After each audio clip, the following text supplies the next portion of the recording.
My name is Ryan Aumell. I'm a senior at Canastota High School this year, and one of the classes I took this year was the New Visions Law, Public Administration, and Government through BOCES, and this is our end of the year recap project. As I mentioned, I'm a senior at Canastota High School. This was to recap the entire year, everything that the year encompassed, everything we went over, and all the different things that we did this year. So some background information about me. I'm graduating fourth in my class. I'm the three-time and current class president. In December, I was appointed as the first ever Canastota Board of Education student representative, and to coincide with that, I started the first ever student leadership cabinet and took over the position of the head of that cabinet.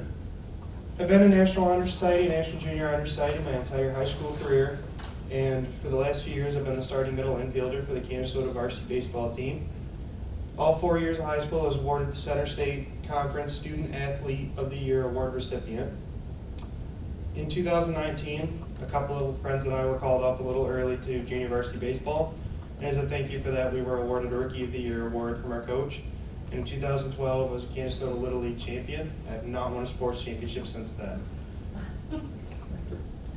My classroom activities this year, we took 3 different classes, which included MVCC English 101, which encompassed the last lecture essay, which is where we read the book The Last Lecture by Randy Pausch and wrote a reflective essay about it. The college application comparison essays, which is where we wrote a college essay that would be used on an application that I did actually use on a couple college applications. And the college comparison essay, which is where we took 2 colleges we were interested in, compared and contrasted the 2, and ultimately picked one based on our research. The Good Deeds Journal, which is where we had to perform select deeds and then pick 3 of our own and report on it, give an oral presentation. The career research essay and presentation, which is where we picked a career that we would like, researched it, wrote a paper on it, made a presentation about it, presented to the class.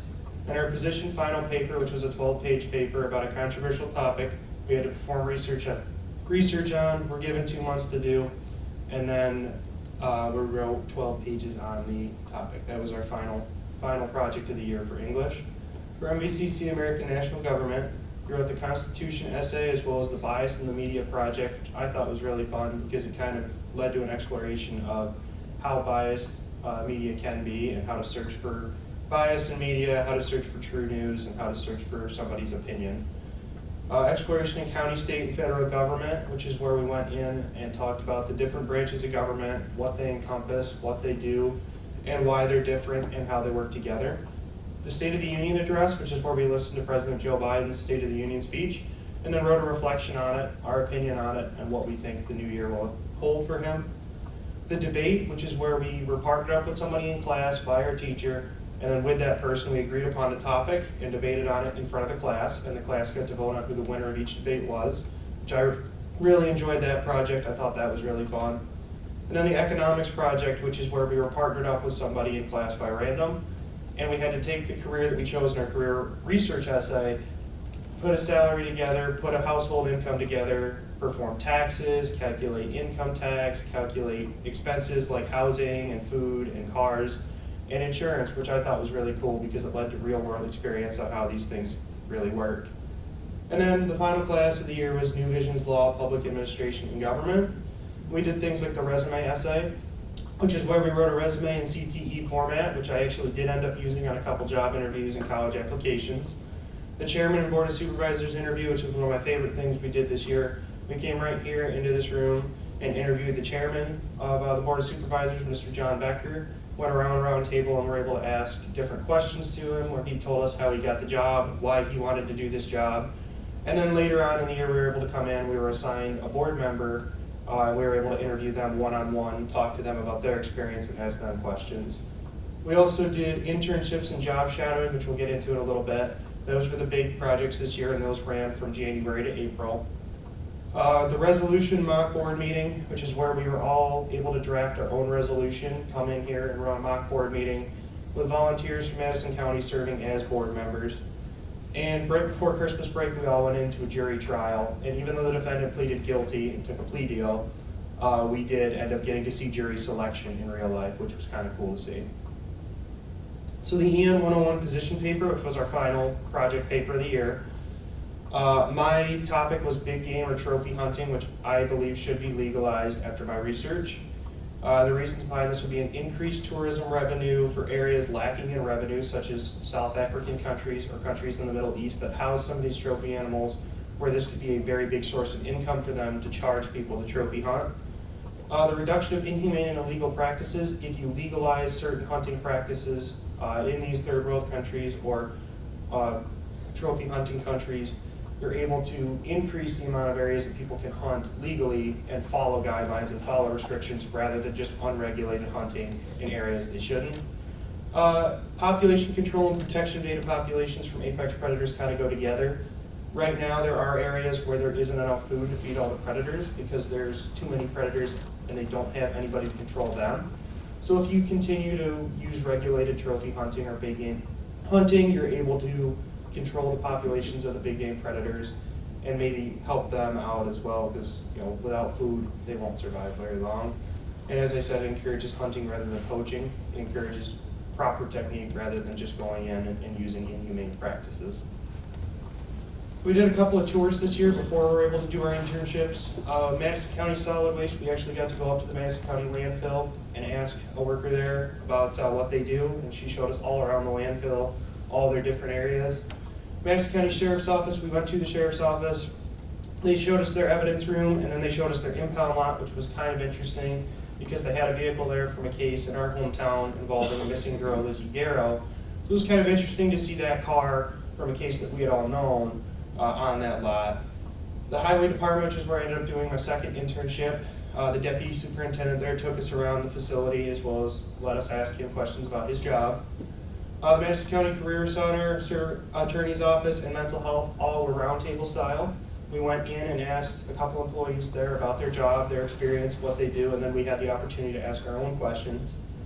The 911 Center and Probation Office, both we were able to go in while they were working and kind of be like flies on the wall, almost get in there and see what a day-to-day life would be like for them while we were getting a tour of that center. So that was really neat to see that.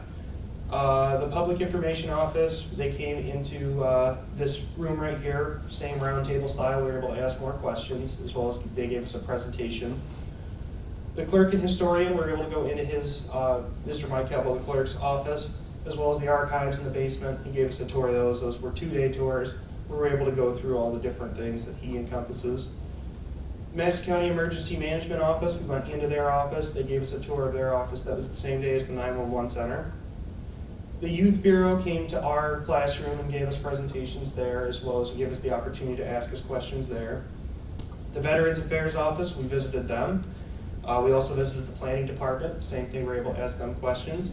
And the Department of Social Services also came into our classroom and gave us questions and a little overview of their job right in our classroom. So one of my favorite projects this year was the Blackboard Meeting, which is where we were able to draft our own resolutions and then come in here and have a board meeting where Madison County volunteers came in and served as board members. We had to present our resolutions to the board and see if they would get passed, denied, answer questions about our resolutions. So here's an example. This is my resolution, which I wrote on mandating body cameras for Madison County Sheriff's Office, which ended up getting passed in a vote. I thought that was really fun because it almost seemed like we were a real part of the board. We even had one student actually serve as a chairman of the board, and when they presented their resolution, someone else helped take over that spot. So my first internship was with Madison County Mental Health. My main mentor was Catherine Hopkins, but as you'll see, I worked with several different people there. So this would be Ms. Hopkins and I. While I was at Mental Health, I sat in on many client therapy sessions, as well as worked privately on a law enforcement CIT manual, which was really cool because for someone who wants to go into law enforcement, it was focused on law enforcement and how they handle mentally ill people, how they handle people who have mental health issues, which I thought was really neat because it related to what I wanted to do. And I job shadowed not only Mrs. Hopkins, but a majority of the mental health office, including but not limited to the sex offender treatment program, SOTP meetings, which were online, forensic meetings, which were my favorite thing to do there. They were also done through Zoom, and nurse practitioner medical check-ins, which you'll see in the next slide. This is me, nurse practitioner, Mr. Brian Frank. I worked one-on-one with him quite often. He assigned medications to people who had been visiting there and who were diagnosed. And he was really neat to sit in with because he had a very deep understanding of how to work with kids and how to work with younger people. I thought that was really cool to get to witness that. I got to learn a detailed overview of the mental health field, which is something that was very appreciated. If someone wants to go into law enforcement, you're going to be dealing with people who maybe have mental health issues, who maybe aren't at their best, and it's something I wanted to learn a lot more about. And I was exposed to a variety of topics and portions of the mental health field, which again is very helpful to me, because there wasn't just one focus I had there. I wanted to learn a lot about the mental health field. So a couple things going on here. These are, on the right is Ms. Tisha Cook. She's the Director of Mental Health. She was conducting a media interview with the Public Information Office. And then this on the left would be the forensic meeting that I went to, done through Zoom.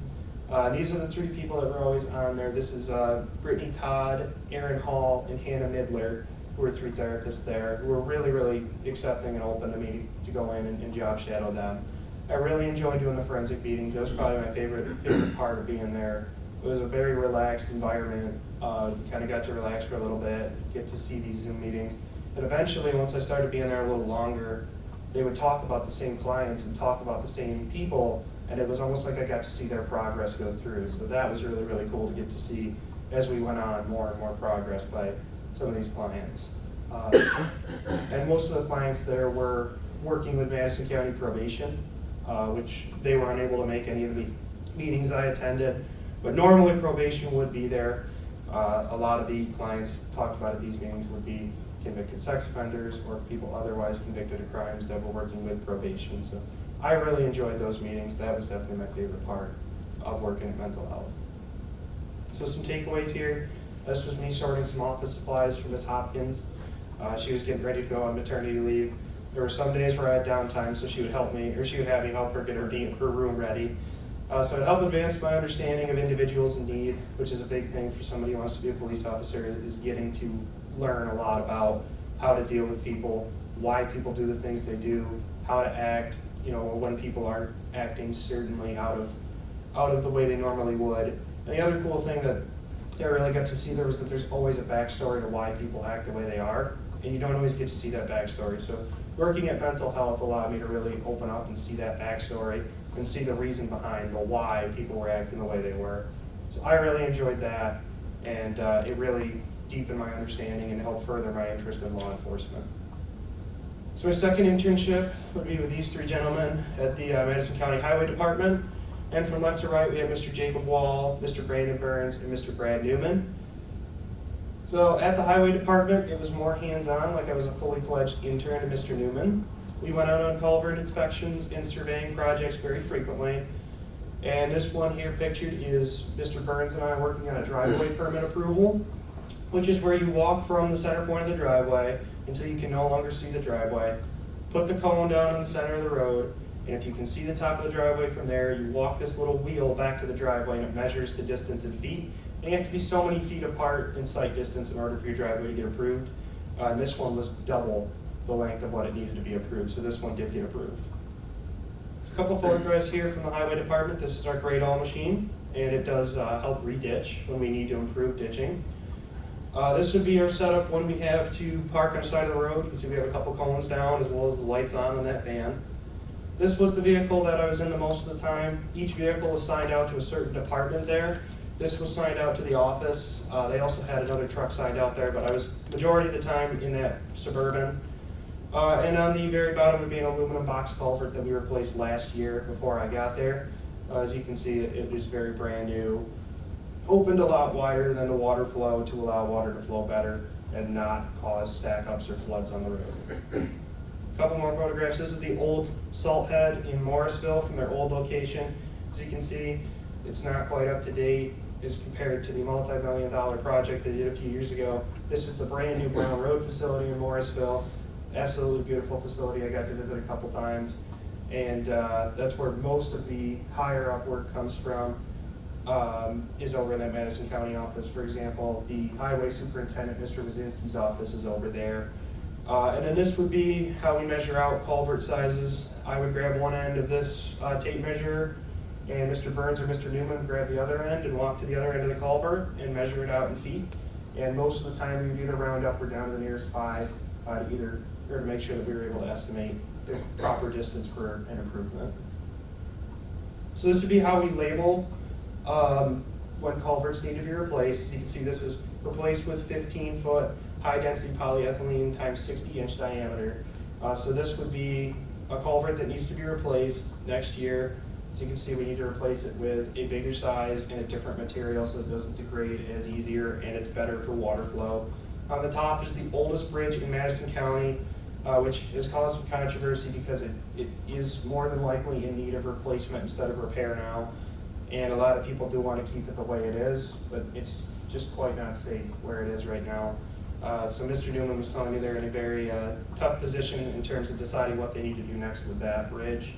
This would be a ditch that was just dug out by our grade all. As you can see, it's much deeper, much more almost like picture perfect. It's very round and very accepting of water flow. And this is an old CB radio inside the old Brown Road facility, or the new Brown Road facility, my apologies. An old CB radio, so I'm not 100% sure if it's still in use, but I just thought it was really, really cool looking to actually have a CB radio on a table in the engineer's office at the Brown Road facility. A couple more photographs. This is their brand new multi-million-dollar paint truck. Mr. Newman did tell me one of his biggest pet peeves is when he goes on a road and sees that the lines are not quite lined up together. The old lines are still visible under the new lines. So this truck on the back has a cab and where somebody would sit and several different technology pieces that allow for the road stripe to be down to an exact science, so it does go directly over the line. It's a very, very precise job, and some of the technology involved in that truck is beyond my pay grade. So it's a very, very, very advanced truck, very advanced the way they do it, but it allows for the lines to be very, very straight and very on the money. This is the brand new salt head, which as you can see compared to the old one is a lot more open for bigger vehicles to get into, and well, it's brand new, so it's not really worn down yet, and it's just very clean. And they're also their brand new mechanic shop over at the Brown Road facility, which as you can see they're working on 2 county vehicles and a big piece of heavy equipment, which was an excavator that day. So the new mechanic shop is very, very big and very nice. It's, like I said, it's brand new, so it's a very, very nice facility over in Morrisville. So more about it was more hands-on reading, engineering software, and blueprint design. So for example, you can see right here I'm working with Mr. Newman one-on-one with blueprint design for an Oxbow Road drainage improvement project. Right now, as you can see on the leftmost photograph, the line for the drainage improvement goes all the way down. It's only one line and it's caused some flooding and debris.